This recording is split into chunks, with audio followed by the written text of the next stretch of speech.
Back at it here on the Kaufman Corner podcast. Time to talk some Royals baseball. Despite their free fall, the Royals very much still in control of their playoffs. We talk about it. You'll notice it's not Rany Jazayerli, Rany out of town. So we're very fortunate to have the great David Lesky from Inside the Crown filling in. We'll talk about all the injuries that have piled up, all the moves they made to try to fill those injuries, getting it done before the September 1 deadline. J.J. Picollo not standing pat, going to keep firing.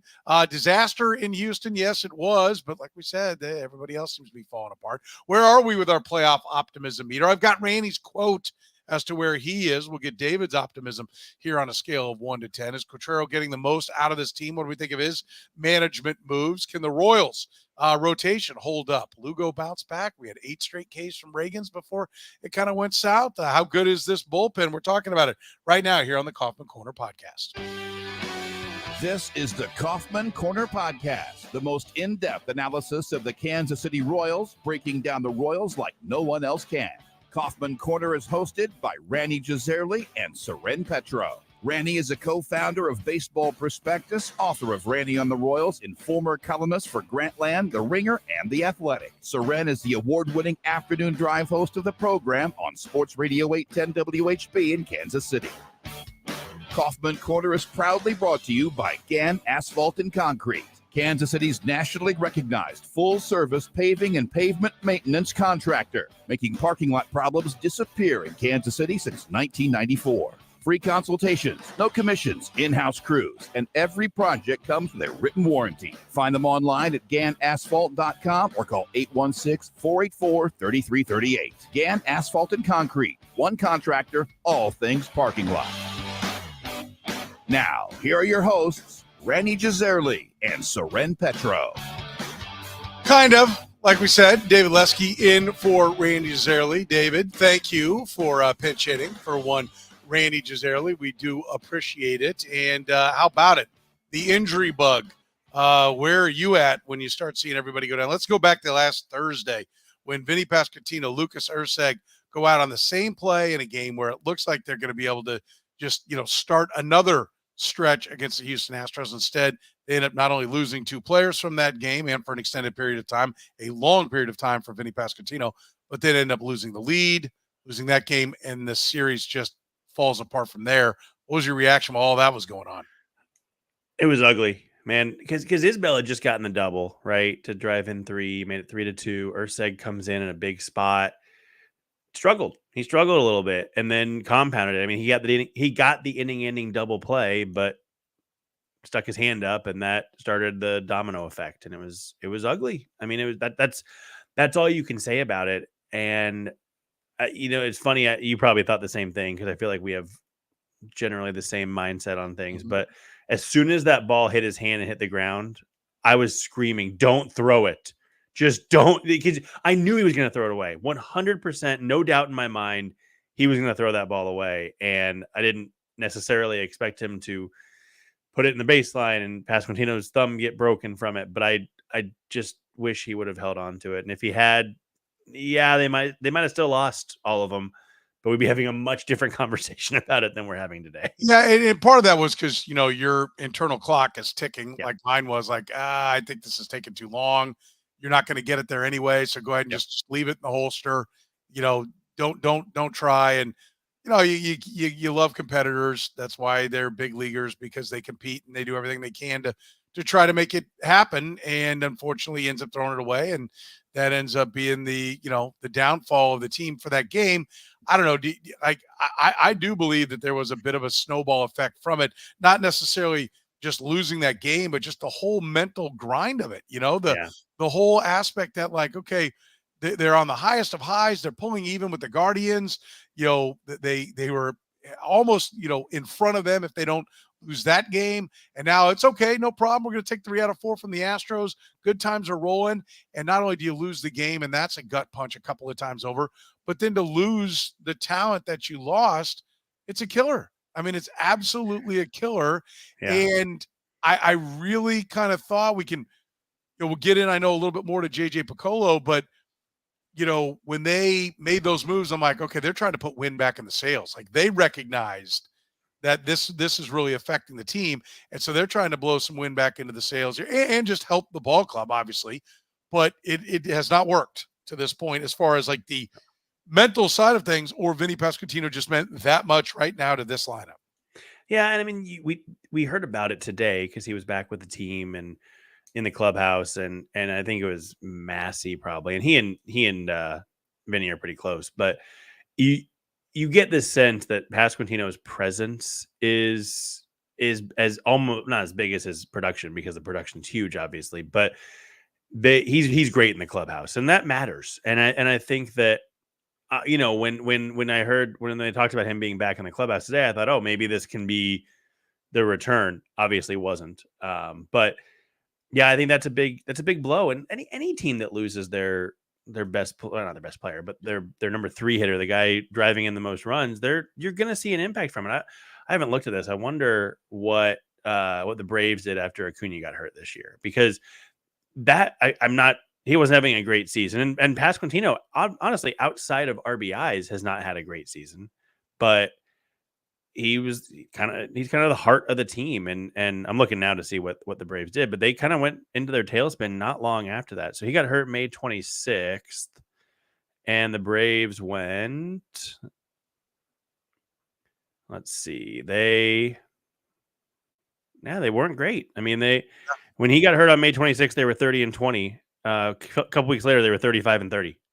So it's not unheard of for a team to lose a guy that important and then kind of fall into a tailspin. Well, I mean, they missed him last year because of the shoulder injury and didn't have him. And we saw that they won 56 games. Like, Vinny Pasquantino matters, just the threat and then a professional bat that makes the pitcher work. We talked about it on the radio show, that when you add somebody, like when you go out and listen, is Paul DeJong God's gift to baseball? No. But if he's your 4th best hitter or your 5th best hitter, he makes every hitter below him one notch better. Because you drop the bottom guy, so you get a little bit better at each one of those spots. I said this, it's not the same way in football. Yes, if you get a good 3rd wideout, okay, now your 4th, 5th, and 6th are better, but your 2nd best guard isn't better. Your left tackle's not better, right, because it's a different sport. In baseball, everybody does the same thing offensively. And so, like, when you get one better in your lineup, everyone that he's better than, they get better too, because you drop the worst part of it. And so, now when you take Vinny Pasquantino out, that works the other way in reverse. Now everybody else has got to move up, so you get a little bit worse in each one of those other spots. So I do think the Vinny thing is giant, man. Like a legit power bat that forces you to work and pitch around, that can, work the count, can get on base. And he's been so good at driving in runs, even without hits, like the sacrifice flies and all those things. It's a killer. And I do think, I believe in chemistry. I do think it screwed up the chemistry of the team. Like, I think it really, really shook them. Yeah. And I mean, it's not that they can't get over it, and it's not that they can't find a way, or that Michael Massey can't step up for a month, because that's what it comes down to too. And this is the biggest thing that makes it both worrisome and potentially not, is we've seen far worse players than, let's use Michael Massey, than a guy like Michael Massey have a huge month. And we've seen far better players than a guy like Vinny Pasquantino struggle for a month. So it very well could end up that in the end, the Royals are in a better spot because Massey has his best month and Pasquantino would have had his worst or whatever. So somebody's got to step up. But in the short term, it does seem like it's impacting them. It does feel like they are playing differently. I don't want to say tighter. I heard this a long time ago. You've heard this too, that when a team isn't scoring, it always looks like they're tight, not trying. It's whatever anybody wants to say about a team. The reality is they're probably not, especially that much tighter or trying less or whatever. But I think in this case, they are kind of tight, because the guy they counted on, and he was the guy, if Witt didn't get a guy home, Pasquantino did. And if Pasquantino didn't, then Perez did. But right now, if Witt doesn't get a guy home, well, that's the inning. and that's what it feels like. And so that there's an issue there. Yeah, I love the bit. Yeah, well, I think you said it, didn't you? When did you said it last week, or maybe it was Jeff Passan? No, I think it was you. When your team gives up a bunch of runs, your pitcher sucked. Yep. The other team didn't have a day. And when you get shut out, it's because your offense sucked. It wasn't because their pitcher had a day, right? Yeah. Like, and that is our view as baseball fans. But I do think, somebody said, hey, is this going to affect Bobby Wood Jr.? 100%. Yes. You take out a left-handed power bat. It affects everybody. Yeah. And Bobby's numbers are already dropping. Now he's been so incredibly hot that, you don't bat 400 for a whole season, right? That's part of it. That's just the reality of how it works. But yes, it's going to affect Bobby Wood Jr. And I think the question is, can they lengthen the lineup? Can they get better at 7, 8, 9 with some of these additions that they've made? Does that help them to maybe, overcome it? I heard Vinny Pasquantino today saying, listen, I don't think my season's over. We're going to be aggressive with it. I know they said 6 to 8. Somebody was talking about how Salvi was out for 5 weeks when this happened. So they may be eyeing 5 weeks or something, but you don't want to come back early and jack up your thumb. The thumb is an important part of swinging a bat. Well, especially too, when he comes back, they'd be in the playoffs. Do you really want to bring that guy back to without having a rehab assignment, without having a swing against it? I don't know. That gets tough too. But then the question is Pasquantino better than the replacement? The answer is still probably yes. But yeah, I mean, there's a lot of questions there. We're proudly brought to you here at Kaufman Corner by Gann Asphalt and Concrete, proudly serving the greater Kansas City metro area. Nationally recognized full-service paving and pavement maintenance contractor. They've been making parking lot problems disappear in Kansas City since 1994. Get your seal coating done now before the weather turns cold. It's already cooler today that you're going to be racing that calendar and racing the thermometer. Weekends are booking up fast with free consultations, no commissions, in-house crews, and every project coming with a written warranty. Gann Asphalt keeps your parking lot safer and helps you and your business avoid unnecessary delays and costly expenses. You can find them online at GannAsphalt.com or call 816-484-3338. Gann Asphalt and Concrete, one contractor, all things parking lot. How about the moves they did make, the second wave of moves? What do you think of Tommy Pham, Robbie Grossman, Yuli Gurriel, who we've already noted did pull up lame today, tightness in the hamstring. We'll see what that ends up meaning big picture-wise. But, I do love that none of these are irresponsible. They're all basically salary dumps, but they're all guys that are professional players, professional hitters, guys that can extend an at-bat. I think you got to like what you see here. I know I read what you wrote on Inside the Crown about you think that probably the plan wasn't Pham and Grossman, but what do you think overall about how aggressive JJ Picollo was? I mean, I think that's kind of goes with what he's done for 2 years now. I mean, back to June 30th of last year when he traded Chapman early and got Cole Reagans. He identifies a need and goes after it. It kind of reminds me of Brett Veach a little bit in some ways, which is not a bad person to emulate in Kansas City. But yeah, Pham, Grossman, Gurriel, the thing that all three of them have in common to me, they all give you, like you said, a great at bat. And Gurriel had like a 28% chase rate in AAA, which is the numbers are tough to parse in AAA sometimes because you only get so much. But I mean, Pham and Grossman both are. I can't remember which one was higher now or lower, I guess, but they are two of the three lowest chase rates in the Royals organization right now because the Royals chase. They chase pitches. They don't strike out a lot, but they do chase, and those two don't. We haven't seen Grossman yet. He should probably never play against a right-handed pitcher, which is fine because they need guys who can play against lefties. But they all hit lefties. They all don't. None of them chase. They all. Pham hits the ball hard. Grossman does not, but Grossman's got some speed still. I was surprised looking at the numbers. I thought Grossman had slowed down quite a bit. He still runs pretty well, and they all bring something to the table that the Royals didn't necessarily have before. And I think, you talked about Vinny Pasquantino and DeYoung and being the fourth best, fifth best, whatever. Pham, I think, firmly slots in as fifth or sixth best hitter on this team, which, yes, there's still a couple guys who have to slot up a couple because of Pasquantino, but it doesn't make the ninth best hitter the eighth best hitter anymore. So he at least allows that, in my opinion.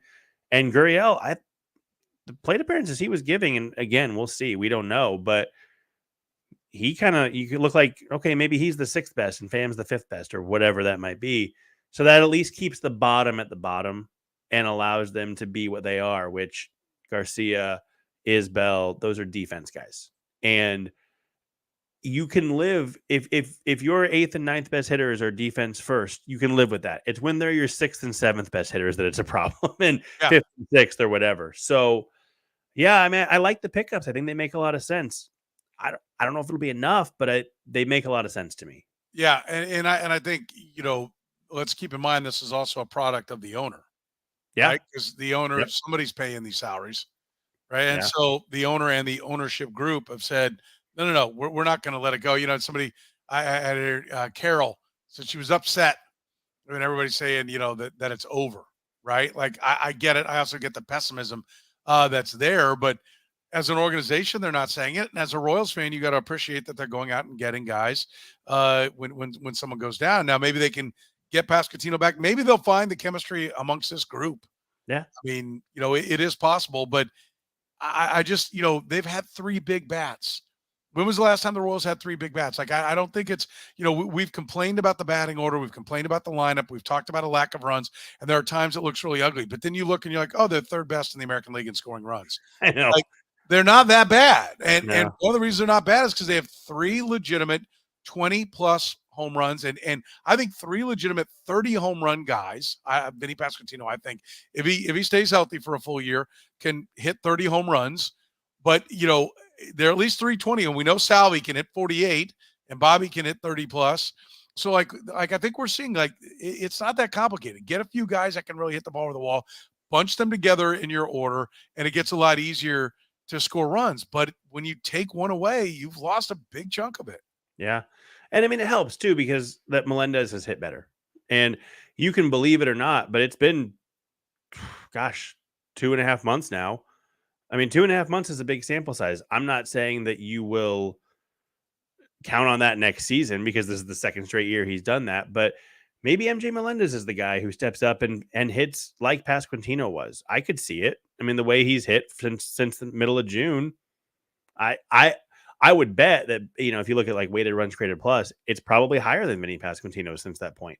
So maybe he's the guy who steps up. The point is somebody has to step up. With 2 strikeouts today makes it look like he's pressing to try to be that guy. Could very well be. But I mean, yesterday, or was it yesterday? I think he had a double yesterday, or maybe it was the day before. I don't know. But I mean, nobody hit in Houston, so it's hard to judge anybody for what they did in Houston. But you're right. The 3 big bats in the middle have kind of carried this offense, because even when the rest of the guys weren't hitting, those 3 were. And when other guys were hitting, those 3 also were, which is how you had 5.5 runs per game since the break. Melendez yesterday, 1 for 2 with a double and 2 walks. So, it maybe he's had a bad day today. I don't know. Everybody had a bad day today also, but somebody's got to step up to be that 3rd bat. And it doesn't matter who it is ultimately. I mean, I think your most likely sources are Massey or Melendez, especially because they want a lefty there. But if Hunter Renfroe comes back and he hits like he has since early May, okay, great. He's the guy. If Paul DeYoung continues to hit well and maybe cuts down on the strikeouts just a little bit, because part of his issue offensively is the strikeouts, and we've seen it over the last few days, maybe he's the guy. It doesn't matter who that guy is. They just need that guy for, well, I guess really 2 months. I was going to say a month, but they need that guy for 2 months. And that's whoever it is. And maybe it's Massey for 3 weeks, then Melendez for 2 weeks, and then Renfroe for 3 weeks. Whatever it is, somebody has to step up to that role. Yeah, and you mentioned MJ Melendez. I'm going to come back to some of the injuries here in a minute, because we had some questions about that. We'll clear up a couple of things there. But you mentioned MJ Melendez, and just, what takes him so long to get going. We're seeing a consistent pattern here. OPS in July, 794. OPS in August, 944. Why so rough to start? I have no idea. And this year he was great to start. Remember that first 2 weeks? He was on fire. And so, I mean, he had 2 or 3 games that kind of made the numbers look pretty good. And then he had some duck snorts. Yeah, that filled in, and so the math looked pretty good, but I think the actual contact was probably not as good as maybe the math was telling you. Well, but even so, I mean, 11 games or 12 games into the season through the Astros series, he had an 1100 OPS. I mean, I know it's 12 games, and so one big game can do it, but I'm looking at the numbers. He didn't really have one big game. He had 2 hits twice and 1 hit the rest of the time. He was just getting on base a little bit, hitting the ball not as hard as he did last year. But I don't know what starts him off so slowly. And I mean, I guess that's the Royals' job to figure out. And if they can figure that out, then they can count on him for next year. If they can't, then they can't, obviously. But it's so funny too when you get into this playoff race that it doesn't really matter about, like, normally right now we're talking about next year exclusively. Right. Nobody cares about today's game or tomorrow's game, but now it's okay. Can somebody get hot for a month? I don't care if he hits in April of 25. I just care if he hits now. And it's a great question why he doesn't hit. I don't know. Do you have any theories on it? Well, I think his swing is too complicated. For sure. There's too much going on there for sure. And so I think it's too easy for him to get off track. And then I think whatever his workouts are, whatever they're doing in the spring doesn't work for him. Yeah. And I think he's maybe got too many voices. I remember Kevin Seitzer telling me, not only did they go to work. Well, I remember the year before they got it all together with Alex Gordon. It was Terry Bradshaw. Who was the hitting coach before Seitzer? Oh God, in like 2008. Yeah, I can't remember who it was. Anyway, it wasn't Bradshaw because he was in AAA then. Ned Yost said, "Listen, nobody talks to Alex except the hitting coach. Like he's got too many voices, and it didn't work, right? But that didn't work. But then working with Kevin Seitzer, I think there was one voice. It was Kevin Seitzer who told him what he didn't want to hear, but he needed to hear, which is you got to start over. And they broke down the swing and started from scratch. And I feel like MJ Melendez might need to be there. Like, I know he's going good now, but it can't take you 250 at bats to figure it out. So you've got to be able to get back on the horse and ride. Spring training's got to be that. It's got to be the fine tuning and ready to go. So I don't think it's fixed. I think he's got to simplify some things that he's doing. There's obviously talent there. We know the barrel and exit velo and all that kind of stuff is there, but I don't know. It is. And I'm with you. I would hope that maybe he can be the Mike Moustakas of 14, because Moustakas had a terrible year. He bounced down to the minors, but it all finally came together in that postseason, and he was dangerous. And so if MJ Melendez could be that, that would be great. But in some ways, his defense now kind of sucks. He missed on a ball today that most left fielders would catch. Yeah. And, I wasn't the easiest play, but you're a big league outfielder. Yeah. And I don't know. And it's not because he's not hitting. He's hitting now. So why do we see him make some great catches and not? I hate to say it, but he's the last bastion of he should be a DH. Yeah, I mean, his defense is good enough if he's hitting even better than he's hit the last 2 months. I mean, because he's still numbers-wise just below average. But yeah, he misses balls. It's funny you bring up Moustakas, because I was going to say the difference too. Moustakas hit in the playoffs and then completely retooled. Remember, he came to camp different, and he said, "Look, I got through the season, and now it's time to change." So you're right. I mean, by the way, it's Mike Barnett who was the hitting coach before Kevin Seitzer.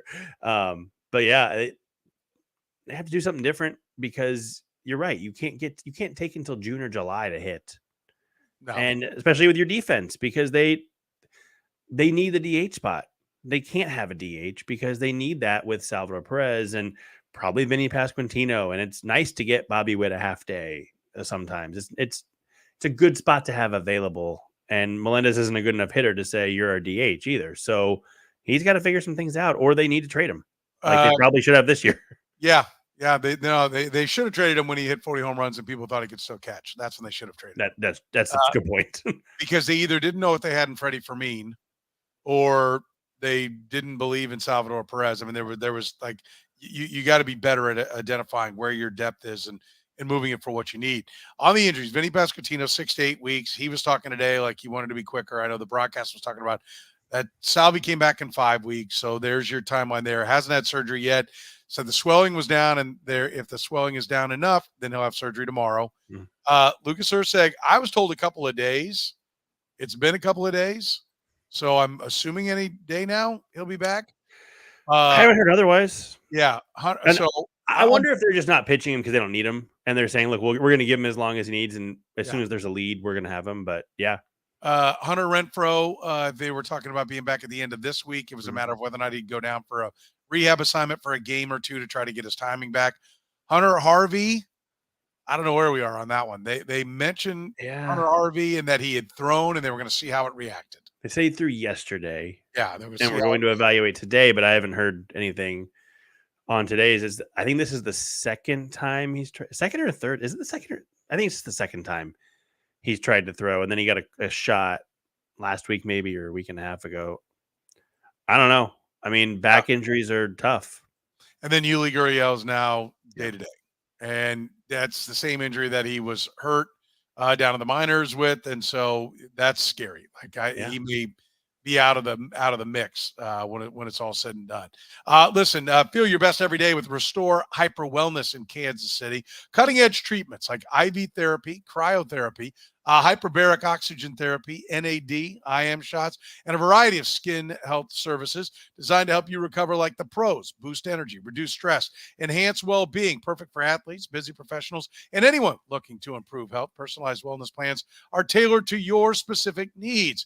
And right now, first-time IV therapy is just $99 when you mention Petro. That's right. Mention my last name, Petro, Petro. And you can get your first IV therapy for just $99. Visit Restore Hyper Wellness at one of their 2 Kansas City locations in Zona Rosa or Hawthorne Plaza at 119th and Row in Overland Park. Embrace a healthier, happier you. Is it styles make fights and Houston is a bad matchup? Like, do we not want to see them? The Astros just found themselves, and they are one of the best teams in baseball, have been for the better part of the last decade. Is that, hey, guess what? Things were going bad for them. The Royals got them early.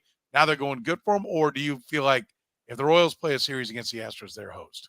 No, I don't think so. I think that if the Royals play a series against the Astros with their offense playing like it is, they're hosed, because that starting rotation is legit. I mean, you go to the Friday night game with Framber Valdez. I don't know how many teams would have had more than 2 hits in his 7 innings. I mean, he was just brilliant, and he's done that before. This isn't like Framber Valdez suddenly had a great game. It wasn't the 5.5 ERA guy in AAA. It's Framber Valdez. He's a legitimately good pitcher. And then Blanco looked good. Who started on Saturday? I'm totally. Saturday? Was that I'm trying to see the rotation in my head, but whoever it was, they can pitch. And when you add in an offense that is Kikuchi, that's right. Kikuchi looked great on Saturday. He's been really good for them since they hired him. 7 innings. Yeah, I mean and the Royals, even when they're not hitting, they're not striking out generally. He handled them just fine. Hunter Brown's been really good now for 2.5, 3 months. I just think that when you go up against a pitching staff that is pitching like they are, and you're hitting like the Royals have fallen into this funk, you're in trouble. I mean, the Astros offense doesn't really scare me that much right now.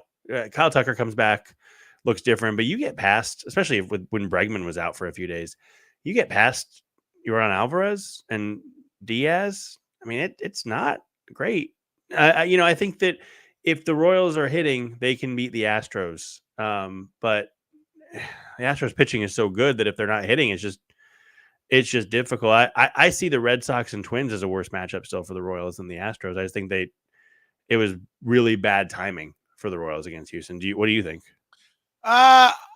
They're great. They're a really good team. I think they're better than the Royals. I feel like we have the most incomplete data set ever, because the Astros were clearly a hot mess to start the year. Mm-hmm. So that wasn't a good evaluation of what these two teams are then. And I really do think that Thursday game with the injury screwed them up. Yeah. And I think they mentally were, because it was the highest of highs. Bobby Witt got hit on the hand a couple days before, and it's like, oh, is he okay? Yes, he's okay. We're good. We're nails. We're getting up to first place. And it was crushing. I mean, you see it in the comments here. Sorry, Carol, with people saying, it's over. It's over. I mean, that fans are a reflection of the same kind of thoughts, at least, that are going through the players' heads. And that they're not excited about having to deal without Vinny Pasquantino. So if they can get some good fortune, if they can start playing better baseball, I thought when they were 2-2 today, okay, find a way to win this game. Yeah. And then you can be like, well, we own the Guardians. and we're back. We got this. And when they didn't, I really do worry that this could go on for a little bit. And let's also keep in mind they are in the midst of the 20-game slugfest that we said is the toughest stretch of the season. So it's not just that you're playing the Guardians; it's that you're coming off the Astros and you're coming off the Phillies, and you're coming off the Guardians. Like, it is a taxing mental grind at this point in the season. Plus, you just took a kick to the stones. I think they're capable of better, but I don't think it's when people are like, oh, I see the season circling around the drain. Well, it's still going to be a marvelous year because the Red Sox still blow, and there's still 4.5 games up on them. But I do think this is more than what, we had JJ Piccolo on and early in the season. He's like, we still haven't had that 5 or 6 game losing streak. Mm-hmm. That's going to be the real gut check, and it's coming. It will happen. And I don't know that it ever did. I think they lost X out of 6 out of 7 or something like that. Well, now they are, and it's late in the year, and this isn't when you want to be gut checking it.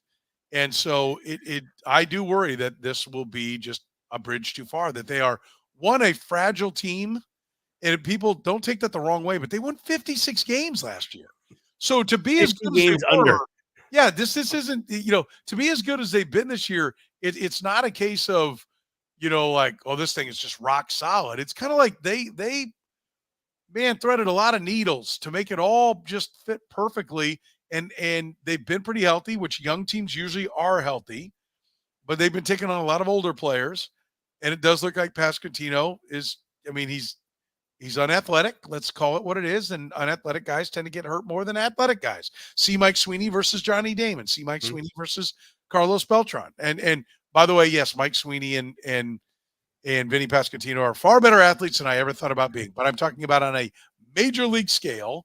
They're not what you call great athletes for big league players. And that's just a reality of it. So I think they were a fragile team all along that's done an excellent job of improving in the spots they needed to improve. And I think they also, part of what the season's taught me is like, everyone runs around baseball organizations, and rightfully so, telling everyone baseball's hard. And it is.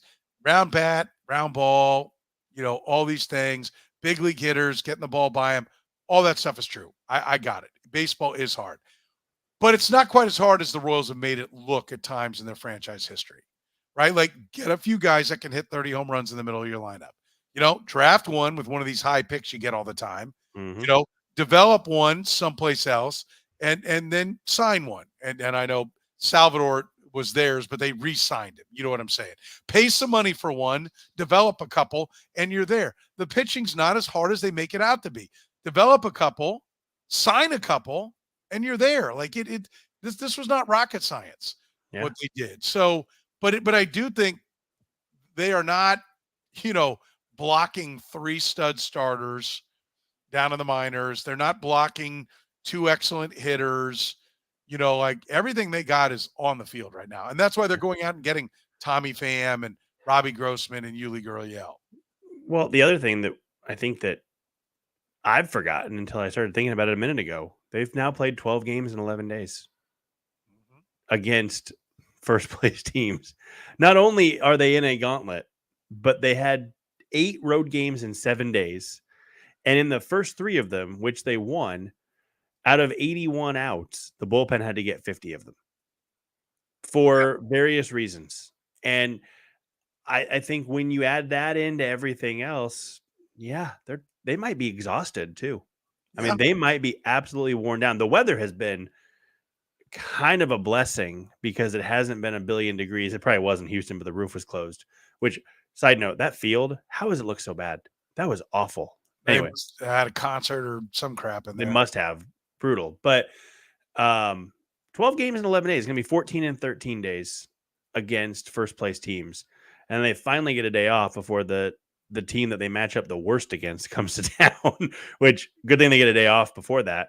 And then they go to New York where they didn't match up well with the Yankees the first time. And then it opens up.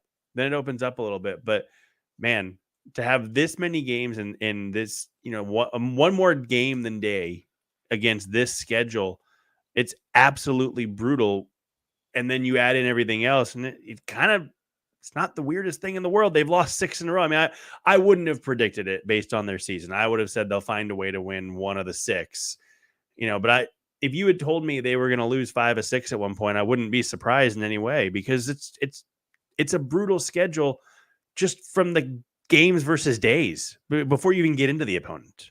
Right there now, 4-8 in the 20 game stretch. My pick was 8-12. Mm-hmm. So they got to play 500 ball just to get to 8-12.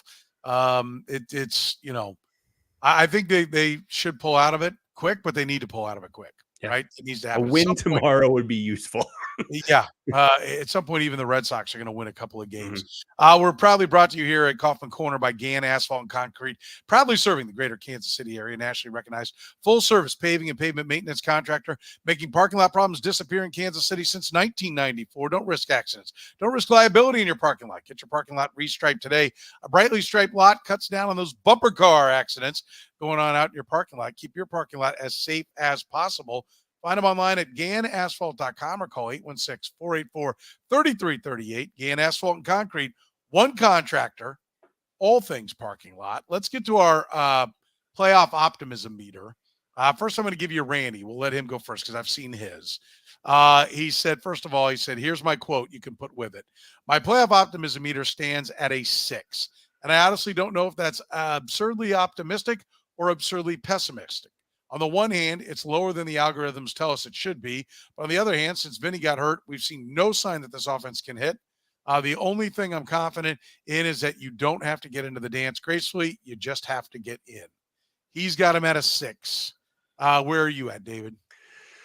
I have gone, since we talked, since earlier today, I've gone between a 4.5 and an 8 in my head. Okay.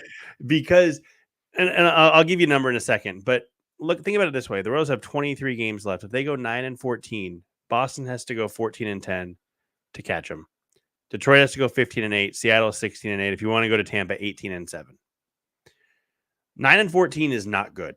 Now, again, 0-6, so not great. But that's a 9-20 finish, and they'd still make the playoffs unless Boston goes 14-10, which they have shown no signs of being able to do. They do face the White Sox, but that's where I'm at. That's where I go to the 8. And then where I'm at the 4.5 is when you look at what they've done over the last few days. So I think in that spirit, I'm going to kind of be in Rany's area. I'm going to say 6. I want to say 6.5. I think it's probably too low based on the math, but it's just hard to go much higher with how they've played over the last few days.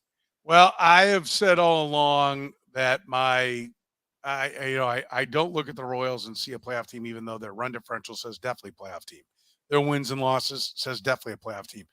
I kept waiting for the other shoe to drop, and I was at a 5 last week, and I'm at a 6.5 now, and it has absolutely nothing to do with the Royals. Yeah, and everything to do with the teams that are chasing them. I think that the Royals are a flawed team that's done a great job of masking their weaknesses, but I don't know what is Boston waiting for. I think the team that scares me the most is the Tigers. And I said this, I've been fearing the Mariners getting going and figuring some things out. I don't think that's going to happen. They fired their manager. They've dropped 3 in a row now. So I don't think that's going to happen. The Tigers are probably the team that if anybody's going to get them, it's going to be because they had the pedigree. A lot of people, Jeff Passan picked the Tigers to win the division, right? So there's a lot to like there. They've got the pitching. Like you said, it's a 5-game margin. It really is. It's hard to go 5-15 in baseball, right? And we're just running out of games. And the Tigers are going to kick themselves because I think it's entirely possible they'll be a significantly better baseball team at the end of the year than the Royals, and they will watch the Royals play in the postseason. Yeah. So I'm at 6.5, which is blasphemy to think that I'm the high water mark, but it has literally not nothing to do with the Royals, but mostly it has to do with the Red Sox. But I could back that off a little bit if the Tigers, if they'd won today, I'd probably still be at a 5.5. Mm-hmm. Yeah, and the thing about the Tigers, Mariners, and Rays, if you want to include them, which I don't know why you would, but I had them in there. The Royals will hold the tiebreaker over all 3 of them because they tied with the Mariners and Rays, but then the next step, for whatever reason, goes to your own division record.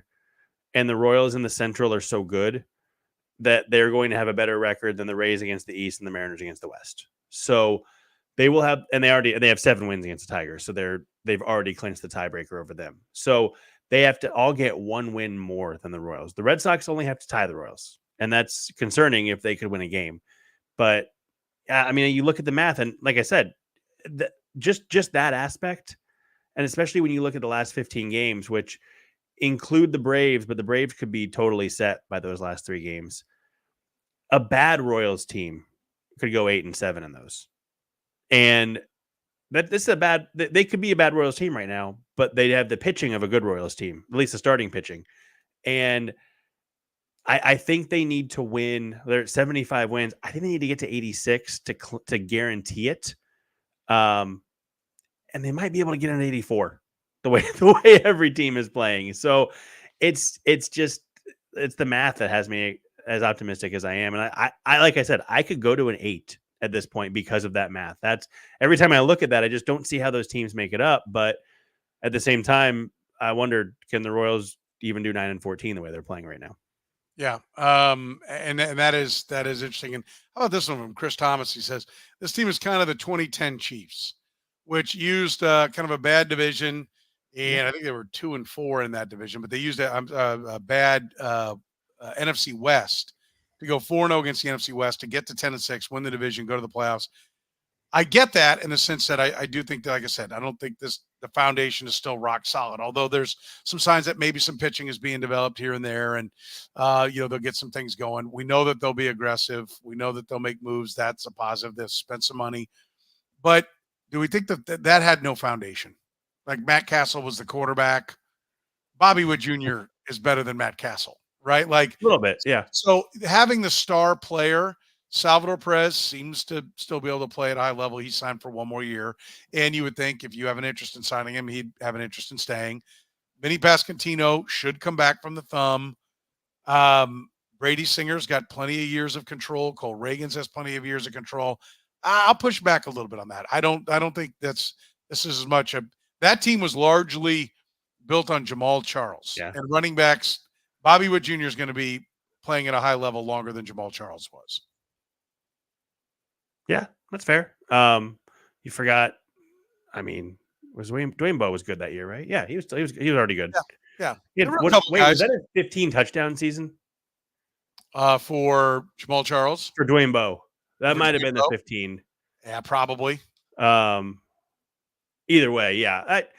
There are some parallels in that they're probably not as good as their record. But, yeah, I mean, I think that yes, I think you're right.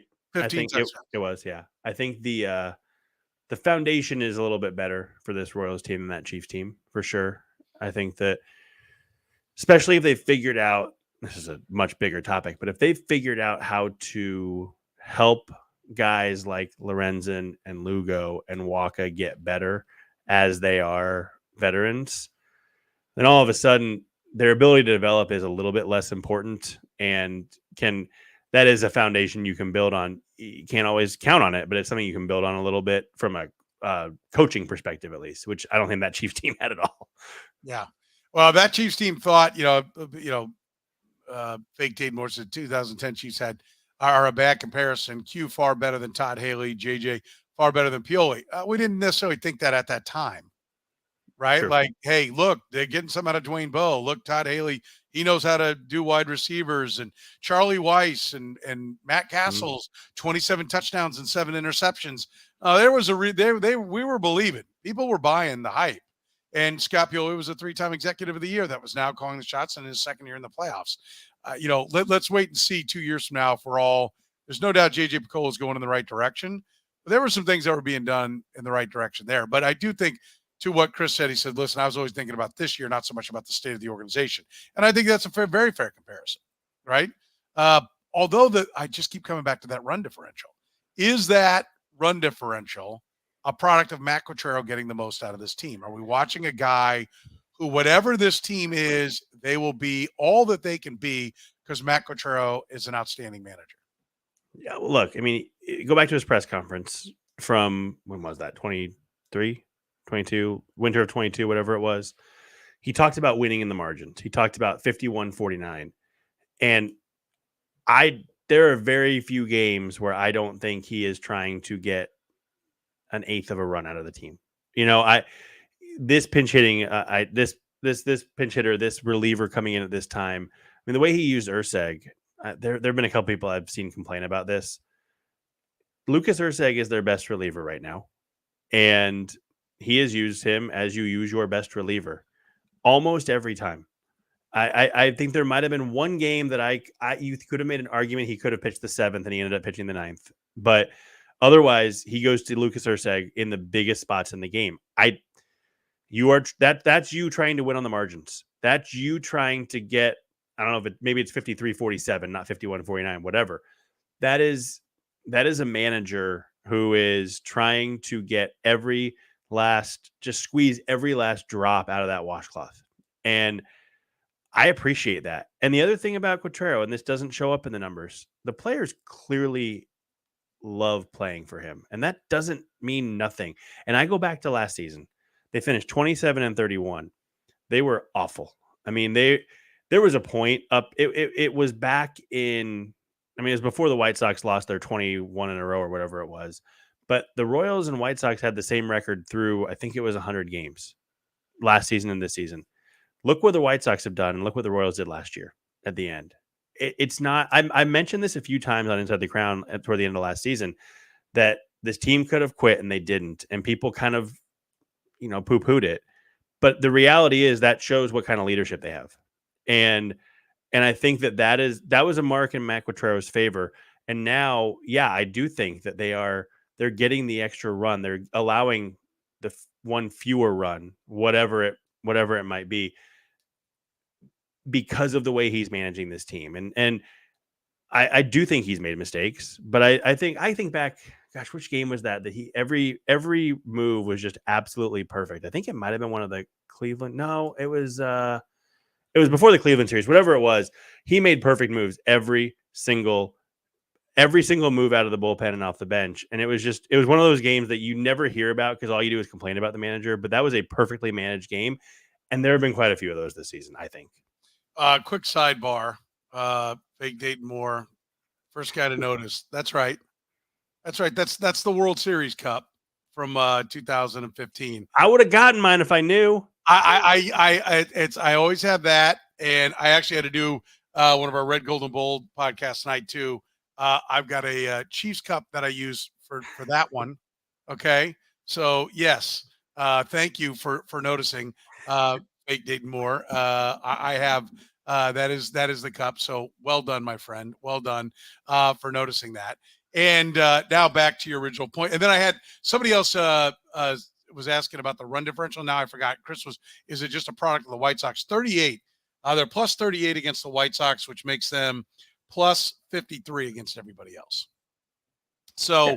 They've taken advantage of the White Sox, but they should. For sure. Well, but so is everybody else. Like in the West, they take advantage of the A's. I mean, that's what you do. You pummel the bad teams and you go 500 against the good teams. So it's a good question. I eyeballed it real quick and did it. That's a big chunk of it, no doubt. And I think that is why maybe they're not quite as good as that run differential looks. But kicking it is amazing to look at 10-1, 7-1, 4-1. Like it is insane how bad they're also plus 34 against the Tigers. Okay. So, they're doing it against other teams too. It's just not just the White Sox. Yeah, I do want to come back. I do think Quatraro is the hidden ingredient. I mean, I think, and the whole staff, not just Quatraro. Let's give kudos to the rest of them too. Yes. Him and the entire staff. And how about we give some kudos to Daniel Mack and the analytics department? I don't know exactly what it is. One, you've got a manager and a coaching staff that listens to the analytics department. Two, you and craves things and wants things and probably even sends them on, study this. Mm-hmm. And then you've got an organization that has now increased Daniel Mack's staff to where he's got more, nerds. And I mean that with all the love and admiration I can. I love nerds. But he's got more people on his staff doing the work. And I think that speaks a lot to, the Royals are now playing modern baseball, right? Yeah. They're now attacking things in a modern way. And I do think Matt Quatraro I don't love his. I kind of believe the ninth inning is different, but I don't mind it till he has two lights out guys. Like really, I'd love to have someone who can close and someone who can be the stopper. And Sure. I'd like for the guy to be the guy to close. I do think the ninth inning's different. And I would love for them to develop another lights out Agreed. reliever and be able to, let Urseg be the stopper or be the fireman and somebody else be the closer.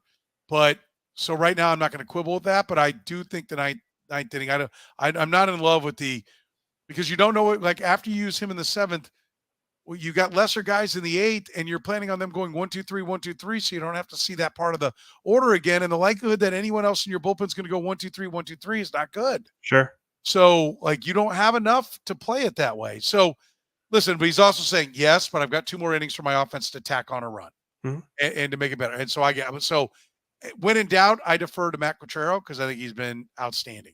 And I do think he is the guy that's really getting everything out of this team. And he deserves manager of the year. And I think J.J. Picola deserves executive of the year. Yeah. I mean, I'd be surprised I guess if Cleveland runs away and hides, Vogt could win, I think, because they were bad last year too. Not 56 and 106 bad. But I don't know how you could argue anybody else deserves executive of the year other than JJ, because it's incredible what he's done and continues to do when there's very few ways to acquire players. He went out and got 3 on Sunday. I mean, or Saturday, I guess. It's incredible. He's done an incredible job. Yeah. We will take the thumbs up, the like, the loves. Thank you, Casey Curtis.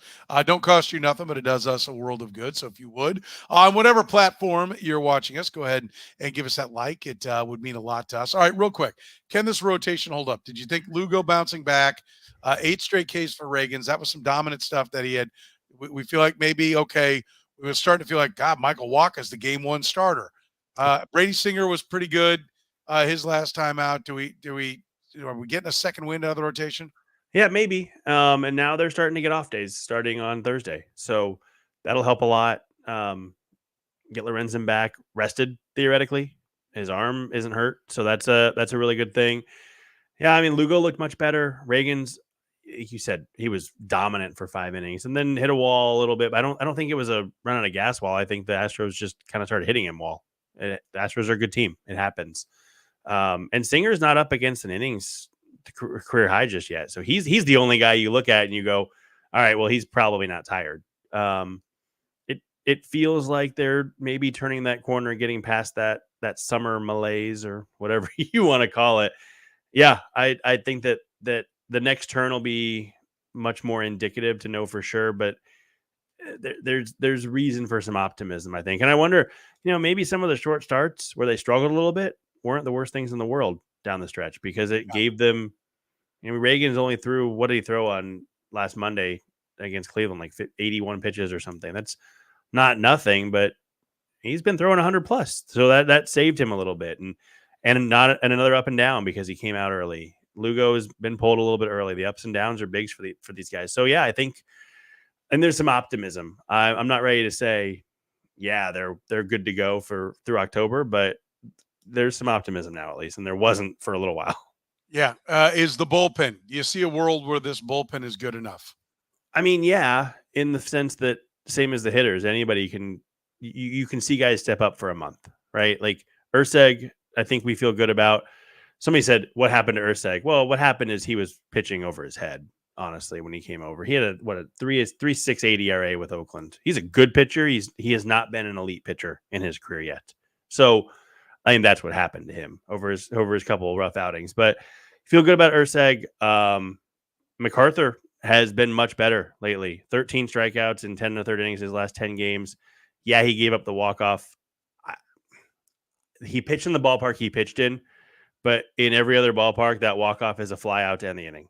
I'm not saying that you don't want to get more swing and miss, but you take it with a little bit of a grain of salt, I think, there. He's been much better. Sam Long has been quality for a while. Chris Bubich did not look great today, but he throws strikes. He gets strikeouts. That's a good thing. Steven Cruz has looked really good, I think.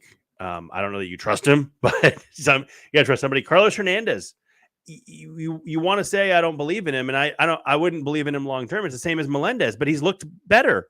Yeah, yes. He's got a new pitch, and guys, look, he pitched well for 3.5 months last year. It's not like he hasn't shown he can turn it on for a month and a half. Like, you don't need a guy to be a good reliever. You need a guy to be a good reliever for a month and a half. And I think that they've got at least good stuff now that they didn't have before. So it's kind of similar to the rotation. I'm not going to say I'll predict it, but I could see it. Yeah. I could see it all working out. I don't see it yet. I'm not predicting it yet, but I do think, particularly when you push back a couple of starters into that mix, then maybe it's enough to, give them a lifeline to. Yeah. I said this the other day with Curtis and Adam when we were doing our show meeting. I said, I think if they're going to win series, they're going to lose like 8-2, 9-3, 7-4, and win 3-2, 2-1, 3-2, and 2-1. Yeah, like they'll be outrun differentialed in the series, but find a way to win 4 games if they're going to win. That's what it's going to look like, and it's going to be the days that we're in this game. Then Quatraro fires all the bullpen bullets, and if Chris Stratton the other days. yes, exactly. Exactly. All right. Well, we'll see. A couple more now with the Guardians, then off to the Yankees. Pirates, still a pretty good team after that, but they are at least wading their way through this. And if you'd have told me that they were going to be 4-8 through the first 12 of this 20 and still hold a 4.5 game lead, I would have taken it. I'd have taken it for sure. So it looks like, for me, they're going to get there, but more so because nobody else is going to come get them. We'll see. We'll see what happens. David, I will talk to you tomorrow in the program. We'll talk some more Royals baseball. David Lesky every Monday normally joins us, but with the holiday weekend, going to be on in the 2:00 hour tomorrow. So if you want to hear some more Royals baseball, my radio show, the program on Sports Radio 810 WHB, David Lesky, normally in the 5 on a Monday. He'll be in the 2 on a Tuesday tomorrow. And of course, the good Dr. Rany Jazayerli will be back. Captain Pessimism. Low water mark on our playoff optimism meter. He'll be back next week, and we should be back on Sunday night, coming at you on a Monday because of the holiday weekend. We appreciate everybody for joining us. Hit that like button, the love button, the subscribe button, the follow button, the You're My Pal button. I don't know what buttons are out there. Whatever they are, hit them. I want to thank our fine sponsors, Gann Asphalt and Concrete, one contractor, all things parking lot. Find them online at GannAsphalt.com, solving any and all parking lot problems in Kansas City since 1994. And one of our new sponsors, Restore Hyper Wellness. Feel your best every day with Restore Hyper Wellness in Kansas City, designed to help you recover like the pros. Boost energy, reduce stress, and enhance well-being. Remember, first-time IV therapy is just $99. When you mention Petro, that's right, mention my name, Petro, and your first IV therapy is just $99. Visit Restore Hyper Wellness at one of their 2 locations in Kansas City, Zona Rosa and Hawthorne Plaza, 119th and Row in Overland Park. Embrace a healthier, happier you. For David Lesky, I'm Soren Petro saying thank you very much for joining us here on Kaufman Corner.